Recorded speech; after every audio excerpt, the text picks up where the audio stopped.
सध्या राज्य सरकारने जी काही लाडकी बहीण योजना राबविलेली आहे या संदर्भामध्ये विरोधकांच्याकडून टीका गेल्याचं आपल्याला पाहायला मिळतंय।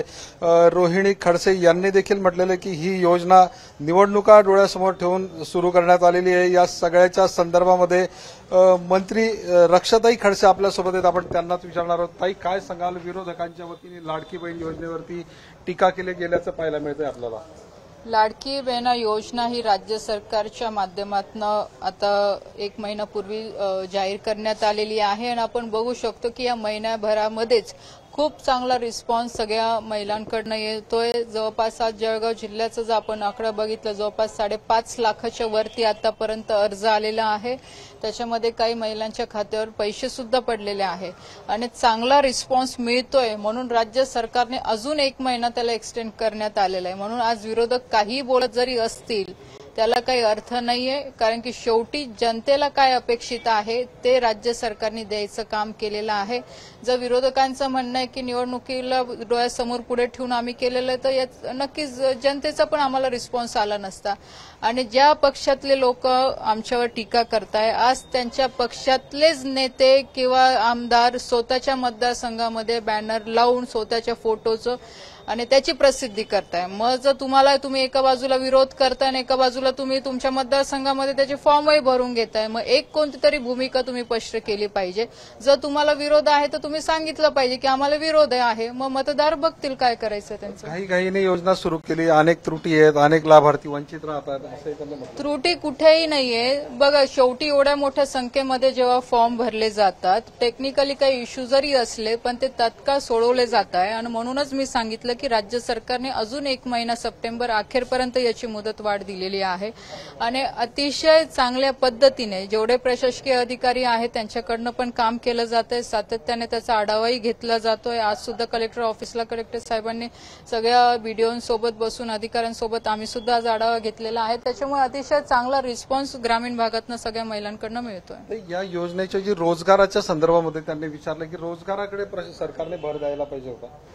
रोजगाराच्या संदर्भात मी सांगेल की जे आता 12वी पास मुलं आहेत त्यांच्यासाठी सुद्धा स्किल म्हणजे काम करत असताना त्यांच्यासाठी पण काही स्टायपेंडचं प्रावधान केलेलं आहे की त्यांना 8,000 रुपये राज्य सरकार देणार आहे। 6 महिना जेव्हा ते कोर्स करतील तर 1 महिन्यासाठी 8,000 रुपये देणार आहे आणि त्याच्याबरोबरने सर्टिफिकेट पण देणार आहे। तर ह्या सगळ्या गोष्टींवर राज्य सरकार पूर्ण चांगल्या पद्धतीने काम करतंय। विरोधकांना आज मुद्दे दुसरे काही नाहीये। चांगलं काम केलं तर कधी चांगलं म्हणणारच नाही, कारण की शेवटी ते विरोधी पक्षात आहे, त्यांचं काम आहे टीका करणं, ते टीका करताय। पण जनतेला माहिती आहे राज्य सरकार काय करतंय नाही करत आहे, त्याच्यामुळे आम्हाला जनतेकडनं चांगला रिस्पॉन्स मिळतोय सगळ्या योजनेसाठी। मला एक सांगा की एक दुसरा राजकीय प्रश्न आहे की सगळ्या राज्यभर चर्चा आहेत। एकनाथ खडसे भाजपकडे जाणार असल्याचं सांगितलं जात होतं, मात्र परवा त्यांनी जी एक भूमिका व्यक्त केली की भाजपकडनं मला अपेक्षित प्रतिसाद मिळाला नाही, त्यामुळे जर तो प्रतिसाद मिळाला नाही तर मी पुन्हा राष्ट्रवादीमध्ये सक्रिय होणार आहे।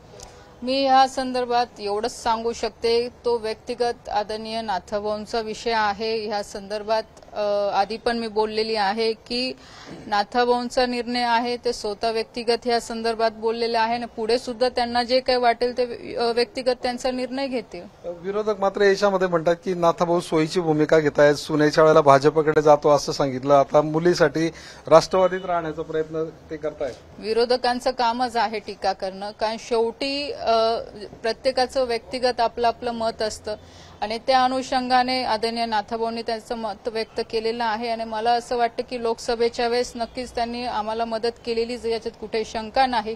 पण आता विधानसभेसाठी त्यांची स्वतःची भूमिका काय राहील ते त्यांचा निर्णय आहे, कारण की नाथाभाऊ सगळ्यांना परिचित आहे, सगळ्यांना माहीत आहे की ते मोठे नेते आहे, एवढ्या वर्षाचा त्यांचा स्वतःचा अनुभव आहे। म्हणून पक्षातले आमचे वरिष्ठ आणि नाथाभाऊ या संदर्भात निर्णय घेतील त्यांना काय करायचं। सध्या नाथाभाऊ भाजपत आहेत का राष्ट्रवादीमध्ये? कारण त्यांनी म्हटलं की दिल्लीमध्ये नड्डाजींच्या सोबत आपणही होता, त्यावेळेला प्रवेश झाल्याचं त्यांनी। मी तेच सांगते की माझ्यापेक्षा नाथाभाऊ या सगळ्या गोष्टींवर उत्तर देऊ शकतात। मी एवढी मोठी नाही की त्यांचं मत मी मांडू शकते इथं।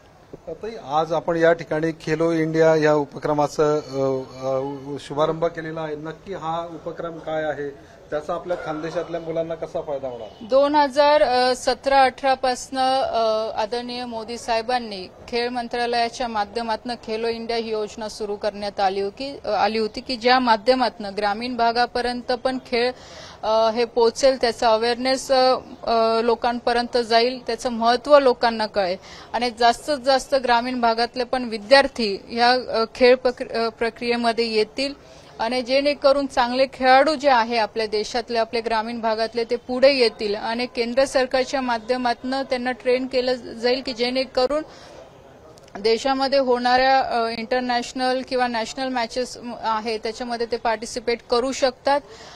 एशियन चॅम्पियनशिप असेल, ऑलिम्पिक असेल, त्याच्यामध्ये ते पुढे जाऊ शकतात. याच्यासाठी ही योजना सुरू करण्यात आलेली आहे आणि खेलो इंडियाच्याच अंतर्गत ही कीर्ती योजना आहे की त्याच्यामध्ये विद्यार्थ्यांचं टेस्टिंग होतं, त्यांचं आयडेंटिफिकेशन होतं आणि त्यांना पूर्ण एक मोबाईलच्या ॲपच्या माध्यमातून एक ॲप्लिकेशन दिलं जातं की जो कोणी खेळाडू आहे त्याची प्रोग्रेस काय आहे, त्याला अजून कशा पद्धतीने अजून प्रोग्रेस करायची गरज आहे की जेणेकरून तो व्यक्तिगत स्पोर्ट्स ऍक्टिव्हिटीमध्ये तो स्वतः पुढे जाऊ शकतो, अवेअरनेस त्याच्यामध्ये क्रिएट होऊ शकतो.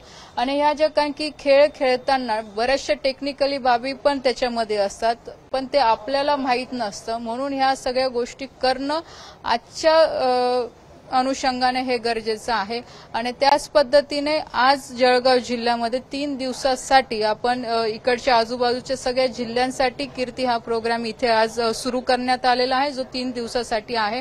आज सकाळी जेव्हा मी आढावा घेतला जवळपास 3,000पर्यंत ऍप्लिकेशन आलेले होते, 2,500पर्यंत ऑनलाईन झालेले आहे आणि अजून येणाऱ्या पुढच्या 2 दिवसामध्ये याची संख्या वाढेल आणि मला आनंद आहे की जळगाव जिल्ह्यातले सुद्धा ग्रामीण भागातले खेळाडू याच्यामध्ये पुढे येत आहे आणि प्रशासक असेल किंवा आम्ही लोकप्रतिनिधी आहोत तर आमच्या माध्यमातून अजून आपल्या जळगाव जिल्ह्यातल्या खेळाडूंसाठी जे काही चांगलं करता येईल ते नक्कीच आम्ही करायचा प्रयत्न करू. एक शेवटचा प्रश्न आहे. मंत्री गिरीश महाजन आहेत, एकनाथ खडसे आहेत, बडे नेते आहेत राज्यातले, मात्र यांच्यामधलं वितुष्ट सगळं जग जाहीर आहे. यांना एकत्र आणण्यासाठी तुम्ही प्रयत्न करणार असं एक सांगितलं जात आहे.